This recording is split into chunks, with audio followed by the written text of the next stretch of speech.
l'invité de la matinale. KTO Radio. Depuis le 7 juin, le blocage de sites pornographiques a été rendu inaccessible aux mineurs sur Internet. Résultat de l'application de la loi SREN votée et appliquée il y a tout juste un an. L'occasion ce matin de nous interroger sur le fléau de cette consommation massive de porno et les problèmes sanitaires et sociaux dont les enfants sont victimes, mais aussi les adultes. Et pour savoir aussi comment y remédier, des questions sur lesquelles notre invité travaille depuis de nombreuses années. Priscille Kulczyk, bonjour. Bonjour. Merci d'être avec nous. Vous êtes chercheur associé au Centre européen pour le droit et la justice, une ONG internationale d'aspiration chrétienne dédiée à la promotion, à la protection des droits. Alors, le Centre européen du droit et de la justice s'oppose dans sa totalité à la pornographie. Pourquoi la pornographie porte-t-elle atteinte à la dignité humaine ?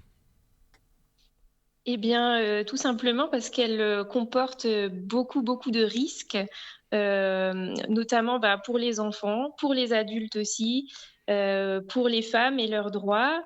Et puis aussi, on peut aussi dire que du côté de l'intérieur de l'écran, c'est-à-dire de la manière dont toutes ces vidéos sont tournées, bien, il y a beaucoup de traite d'êtres humains qui menacent justement, qui violent cette dignité humaine.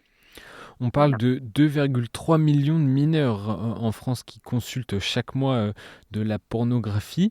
Quel est le risque pour leur santé mentale et leur santé sociale également ? Alors oui, comme vous dites, donc 2,3 millions de mineurs mensuels, hein. Donc c'est les chiffres de l'Arcom et alors ils représentent 12% de l'audience de ces sites. Donc c'est vraiment pas quelque chose de négligeable. On peut aussi dire que la pornographie la consommation chez les mineurs a bondi de 36% entre 2017 et 2022. Donc ça aussi, c'est, je pense, un aspect quand même assez important. Et puis oui, donc les risques, eh bien, il y en a beaucoup, surtout parce que, les enfants, les jeunes, eh bien, leur cerveau est encore en formation jusqu'à l'âge de 24-25 ans et donc ils sont très sensibles en fait à toutes ces images qu'ils voient et qui pour certains, relèvent, du véritable traumatisme. Ça impacte leur santé mentale effectivement, donc les psychologues, voient, dans leur cabinet, dans leurs consultations l'apparition de beaucoup de problèmes d'estime de soi, beaucoup de complexes, évidemment des problèmes d'addiction et d'affection, ça va en fait très vite, hein.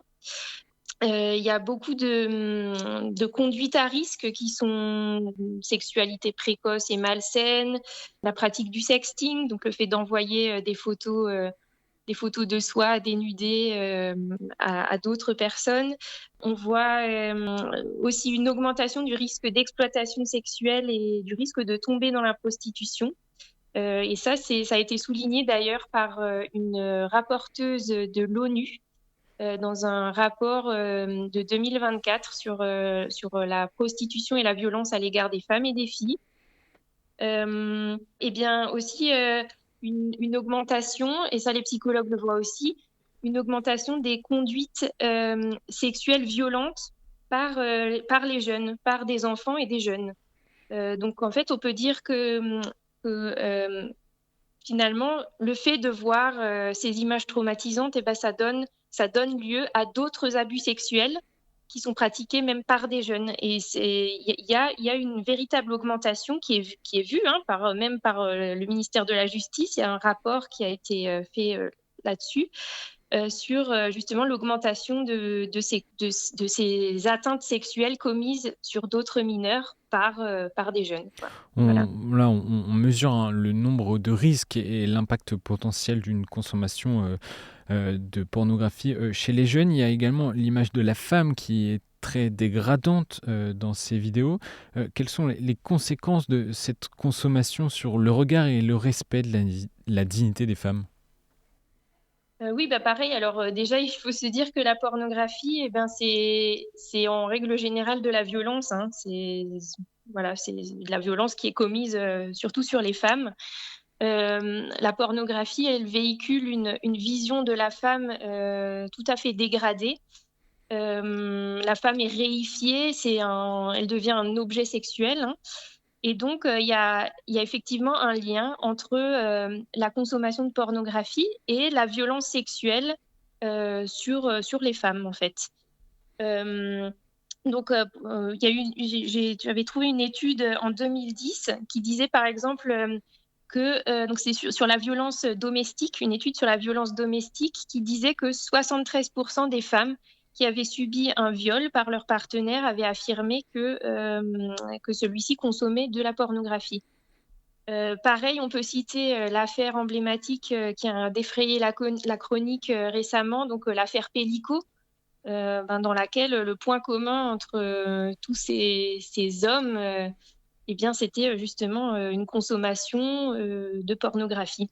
Donc, on voit qu'en fait, la consommation de pornographie, elle a des conséquences dans la vraie vie, notamment pour les femmes. Et puis, on peut nommer aussi l'atteinte à l'image du corps de la femme, puisque avec les normes irréalistes et hypersexualisées, ça crée souvent des complexes chez les femmes.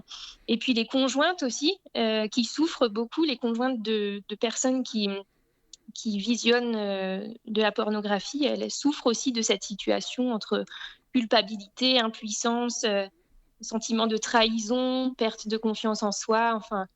Voilà, donc c'est véritablement un fléau, effectivement. Oui. Et vous parliez des problèmes d'addiction pour les enfants. Dans quelle mesure cela est-il un danger également pour les adultes qui en consomment ? Oui, c'est pareil, c'est aussi, comme vous dites, un danger. Alors, pour commencer sur cette question, je dirais qu'on nous parle souvent de la pornographie, de la consommation de pornographie comme une liberté sexuelle, c'est l'expression de la liberté. Et en fait, je me demande s'il ne faudrait pas plutôt se poser la question, est-ce que c'est plutôt une aliénation, en fait? Et donc, on sait très bien que voilà, la pornographie ne devient pas tout à coup inoffensive à 18 ans révolus. Et oui, elle a donc aussi des conséquences individuelles pour les adultes, avec donc des dysfonctionnements sexuels, etc. Le risque d'addiction, puisque c'est la drogue par excellence, hein, la drogue actuelle, puisqu'elle est disponible en ligne quand on veut. Elle est dans notre téléphone. Quand on en a envie, elle est gratuite, elle est anonyme. Voilà, donc c'est vraiment... c'est oui, un risque important d'addiction aussi, ouais. Priscille Kulczyk, protéger les enfants de ces contenus, c'est l'un des objectifs de la loi SREN qui entend protéger notamment les plus jeunes de la pornographie via des systèmes de vérification d'âge. En quoi ça consiste plus exactement ? Est-ce que vous pouvez nous l'expliquer rapidement ? Oui, donc... la loi SREN, donc, qui a été faite donc, pour essayer de sécuriser et réguler l'espace numérique, elle a donné des pouvoirs supplémentaires à l'Arcom, notamment des pouvoirs donc, de mise en demeure, de blocage, de demander donc aux fournisseurs d'accès à Internet, notamment, de bloquer les sites qui contreviennent au droit français, puisque le droit français, le droit pénal, exige des sites pornographiques qu'ils vérifient l'âge de leurs internautes, de manière à ce que aucun contenu de nature pornographique puisse être vu ou perçu par un mineur.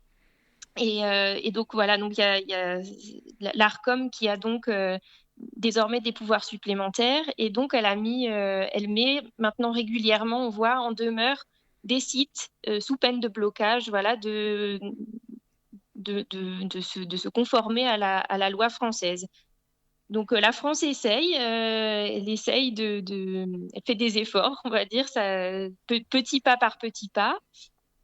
Pour l'instant, je pense que c'est pas forcément encore trop efficace. Enfin, il y a eu déjà des blocages qui ont été faits, mais il faut voir aussi que, en fait, au niveau de l'Union européenne, en fait, les sites, il y a beaucoup de sites qui sont basés dans l'Union européenne, qui justement utilisent ce droit européen pour essayer de neutraliser en fait le droit français. Donc là, on voit, il y a quand même y a quand même un petit blocage à ce niveau-là, voilà, qui est un petit peu malheureux. Mais donc, j'espère qu'à l'avenir, l'UE, voilà, prendra note de ça et que ça pourra être, on pourra y remédier en fait à ce petit souci. Mais bon, après, il y a aussi d'autres solutions, hein, On va revenir sur les solutions, mais d'abord sur Oui. ces blocages. Il y a plusieurs sites, des gros sites d'ailleurs de contenu pornographique qui ont décidé de bloquer leur accès en France aux utilisateurs, comme pour montrer leur mécontentement face à cette loi.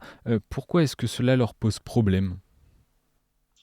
Alors, ça leur pose problème, je pense surtout du point de vue qu'il faut que ça leur enlève une part de leur marché, une part de leurs revenus. En parlant des jeunes. Le fait Oui, oui, en parlant Ouais. des jeunes, tout à fait, puisque les jeunes, en fait, je dis souvent qu'enfant rime avec argent pour eux. Donc, c'est comme ils ont leur comment dire? Leur modèle économique est basé sur les revenus de la publicité. Chaque clic, c'est autant de rentrées d'argent pour eux. Donc, les enfants, c'est une manne financière en quelque sorte, puisque comme je disais, ils représentent quand même 12% de leur audience et sans compter que ce sont leurs clients de demain, hein. Donc voilà, il y a quand même, il y a cet aspect, voilà, que les jeunes Mmh. sont importants pour eux et c'est ça je pense qui les motive effectivement, quoi. Et une dernière question pour revenir sur cette loi SREN, obligeant les consommateurs de contenu à prouver leur identité. Est-ce que cela va dans la bonne voie selon vous et qu'est-ce qu'il faudrait encore améliorer? Alors oui, je pense que si on peut lutter, contre l'exposition et en particulier des mineurs, c'est une solution parmi d'autres effectivement. Et alors on nous dit souvent que: «Ah oui, mais les enfants, les jeunes vont aller profiter des VPN, de toute manière, ils vont de toute manière accéder à tous ces contenus s'ils le veulent».